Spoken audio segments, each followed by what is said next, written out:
I turned my apartment into a next-level matcha bar. From recipe testing to design and an unforgettable afternoon with friends, this is how it came together.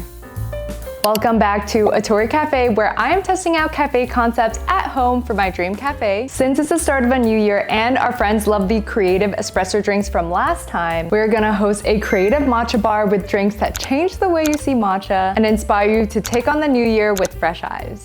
I came up with some insane matcha drinks and narrowed it down to a few to start, so let's jump right in.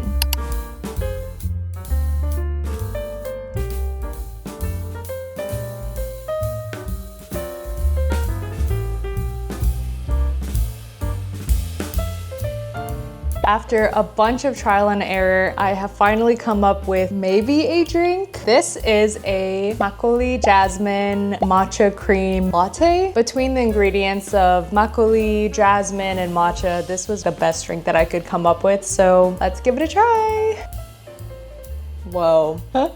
It's not bad, but it's not that good. When I just taste this with the jasmine infused milk, it tasted really nice. The first flavor you get is the makgeolli, and then the floral jasmine flavor comes through after that. So I feel like that was beautifully paired, but adding that kind of bitterness from the matcha just doesn't belong here. The final verdict is, I think this drink doesn't have too much more potential, but I do have one more idea for another drink. So let's quickly try and make that.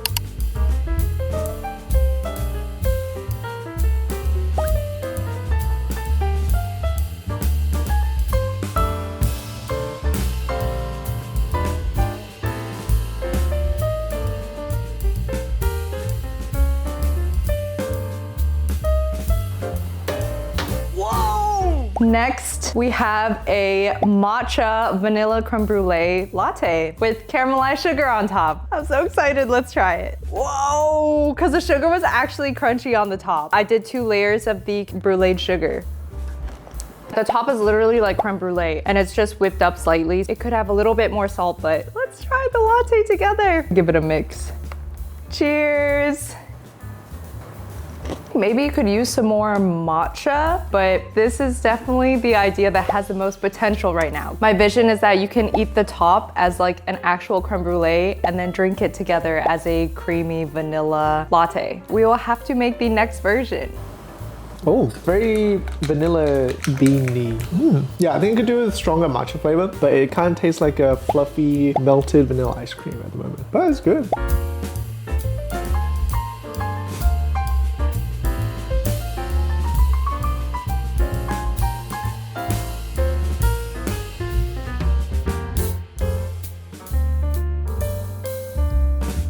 It is time to try the second version, or maybe the final version of the matcha creme brulee latte. Wow, got some of the crunchy sugar. It is better this time. I just added a pinch more of salt into the creme brulee cream on top. It needs a little bit more cream than this, so that's maybe the only thing. But when you don't stir it up and you just take a sip and it naturally kind of pulls in a little bit of that matcha and the creme brulee top, it's really good because you get the intensity of the matcha and it's perfectly complemented by that like perfectly sweet and salty vanilla cream. So I think we have officially found our very first drink. It's time for my in-house taste tester to give it a try. This time, take a sip from the top. Don't mix it yet. Just get a little bit of the matcha and the cream. Okay. Plus some of the sugar too. Yeah, very good. What do you think? Much better because it actually has matcha flavor now. It's no longer just French vanilla melted ice cream. But it's like an actual homogeneous drink. And it looks really nice too, especially when you don't like mix it completely like this. Yeah, I think it's a winner. All right, you heard it. This is our first drink on the menu. Now we need to find some more, but yay! Woo. Also, if you're curious what matcha I'm using for the base of these drinks, I am using this matcha. It's the Chazoku single cultivar Asahi matcha. I bought this bag with my own money, so this is not sponsored at all. But Chazoku is a small family-owned matcha business based in Texas. They did send me a few of their single cultivar matcha samples last year, and this specific one I felt had a great profile that I thought would pair really well with the creative drinks that I was planning to make, and it was at a similar price point to the matcha I was using before, so I thought, why not just buy this one? This one works really great because it has that classic flavor profile you expect from a high-quality matcha while having a flavor that I feel like would be dense enough to stand up in a drink that has multiple components to it. I also like that this specific one is not too far deep in that umami bone broth kind of flavor territory, which means that it pairs well for both creamy and fruity drinks. I'll link it down below if you're looking for a matcha to pair with drinks as well.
Time to try the very next drink. This is kind of a crazy drink. It's matcha with a buckwheat tea on the bottom, and then it's topped with a salted Sakura cold foam. It's made with this freeze-dried cherry blossom powder, which is literally just freeze-dried cherry blossom petals. Definitely a more adventurous drink. Let's give it a try. Cheers.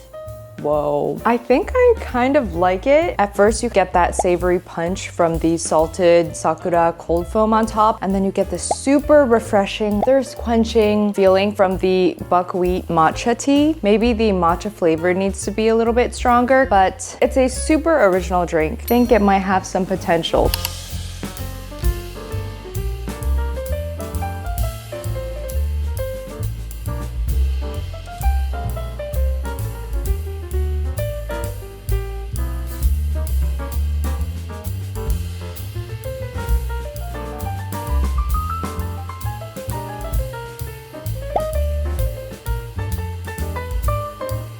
For our very next drink, we have a Kinako cream and banana milk latte. It's made with a soft Kinako cream on the top, and then I made a banana jam to mix into the milk. We have the matcha, and then finally, we have a little torched banana brulee as garnish. I really love that you can dip the banana garnish into the Kinako cream and enjoy it like that. And then you do have to mix it up a bit before you drink it. That way the banana jam gets a little bit better incorporated. I think I like it. It's almost like a peanut butter banana smoothie type drink. To be honest, I don't think it's anything groundbreaking, but it's a super satisfying creamy matcha drink. It might overlap a little bit too much with our current creme brulee matcha latte because both are just very creamy. That is my only concern, but I actually do have one more drink idea up my sleeve, so we're gonna try that and then probably figure out the menu out of these 4 drinks.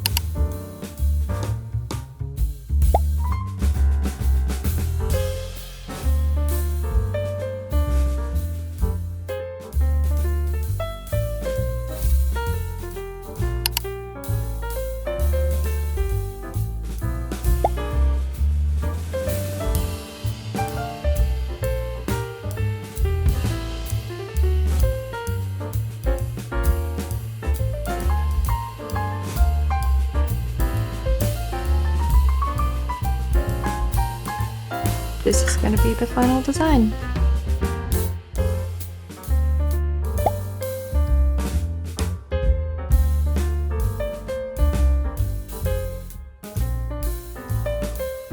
All right, next up we have what is probably by far the craziest drink I've made. This is a matcha latte with black cherry syrup, and the secret ingredient is Benedictine. I thought this would really level up the dark cherry flavors. I already did a few test drinks, and it tastes good in the way that a spiced eggnog tastes really good, which is super unique because you wouldn't think matcha black cherry could have that spiced eggnog feeling to it. But let's give it a try. Cheers. I mean, it's tasty. I am kind of struggling to get a very clear vision of like matcha and black cherry when you drink it, but it tastes really good together. There might be some opportunity, but I don't know, it's a pretty tasty drink. Oh, actually pretty good. Why are you laughing? What'd you do with this? I didn't do anything, but like... How to elevate it. Yeah, exactly. You need another element. Salt rim? Is this better than the Sakura barley tea?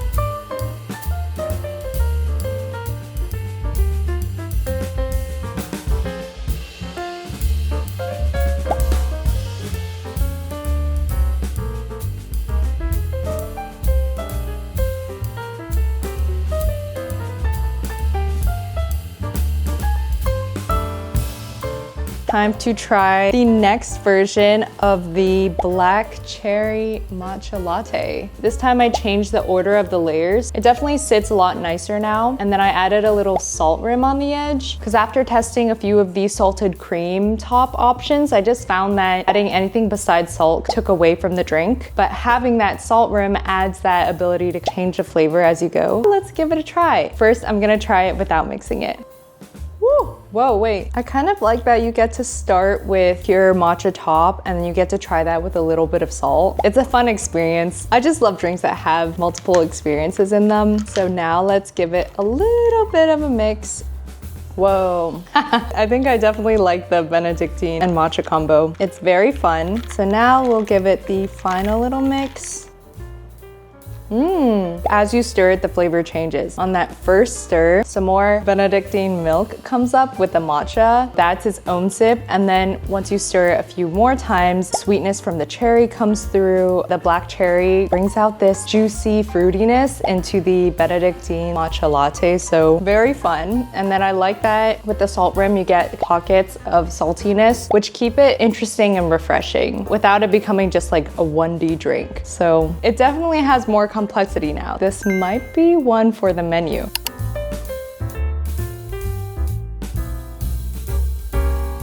All right, it's the moment of truth. This is a miso olive oil focaccia with garlic scallion and baby king oyster mushrooms on top. This is my first time making focaccia in maybe like 5 years. And last time it didn't turn out that good. So let's give it a try.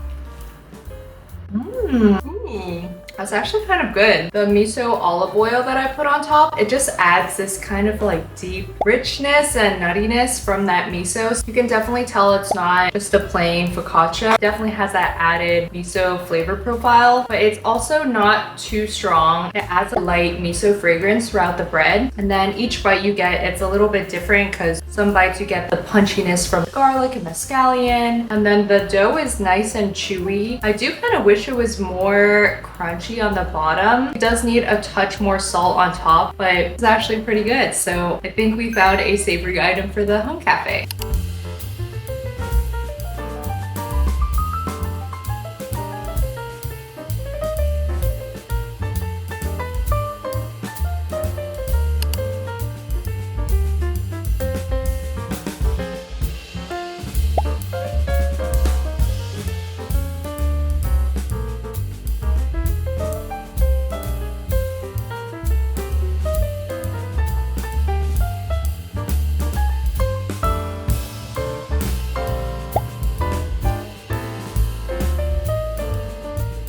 We are 1 day from the event. I have to prep everything today. I just baked off all of the pâte sablé for the butter Sando cookies, and it is time to give it a little taste test. This is not the final look. This is just a mini trial version that I made from some of the cookie scraps to test the ratio of the ingredients. This is my Korean Mammoth bread inspired butter cookie. When we were in Japan a few years ago, I did get to try butter cookies for the first time. Basically a shortbread cookie sandwich, but on the inside, it's like buttercream. buttercream. And then they serve it cold as well. So I thought it would be kind of fun to recreate something like that, but I wanted to put my own spin on it, and I love Korean Mammoth bread. I'll just try to put up a picture over here because it's kind of hard to describe, but it's like a red bean paste, green bean paste, buttercream, peanut butter crumble sandwich. But I thought those flavors would pair so well with the classic butter sando. In my version, I just have some red bean paste from the grocery store, and then I made a soboro crumble, which is just the crumble that goes on top of Mammoth bread. That has a little bit of peanut butter, has some nuttiness to it, and then I just have some buttercream. Hopefully I can finesse this to look a little nicer in the final, but let's give it a try.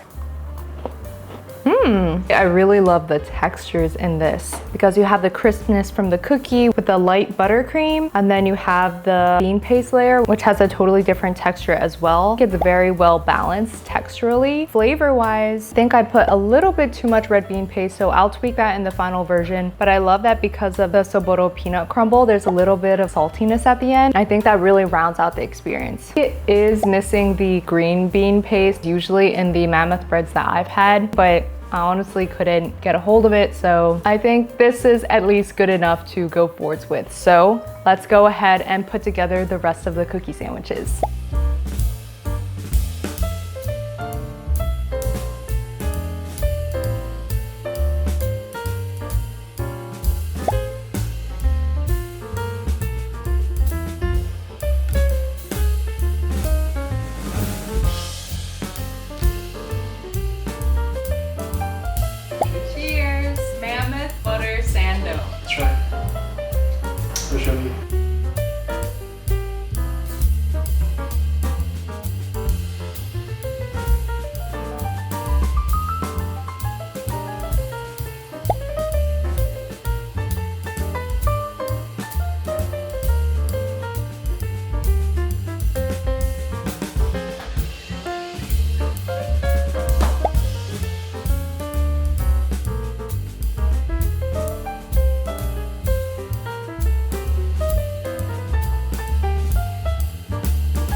Good morning. It's the day of the event. We bought flowers for flower arrangements last night, so I'm just spending some time now to arrange them so that we can start plating everything up. But we only have 1 more hour until the event, and I need to arrange these flowers, toast the focaccia. I need to print and cut out the menus and also the item labels. We need to rearrange a space, put up the poster, put everything into position. So there's a lot to get done, so let's get to it.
Hello, it is now the next day and I want to come back and give a quick recap of how the event went. The event was from 1 to 3 p.m. and in total we made 21 drinks. We landed on 3 drink options and 3 food options that people could choose from. And the favorites were pretty spread out, but the overall crowd favorite turned out to be the Vanilla Brulee Matcha Latte. And I heard from multiple people that they liked that one the best because of the 3 distinct ways you could drink it. Overall, the event was very successful. Multiple of our friends said they were blown away by the drinks and they never had matcha drinks like this before, which is awesome because that was the whole goal of this event, to open people's eyes to what matcha could be beyond just the classic strawberry matcha latte. Workflow wise, we definitely arranged the bar a lot better this time because we were able to actually finish the drinks and walk around towards the end and talk to people, but that is definitely still something that we're gonna keep working on. I hope that seeing this matcha bar come to life inspires you to go all in 2026 to bring one of your own dreams to life. I'd love to know what food or drink item would you have ordered from our menu, and let me know if you have any cafe concepts you think I should try next. Stay inspired and I'll see you in the next one. Bye!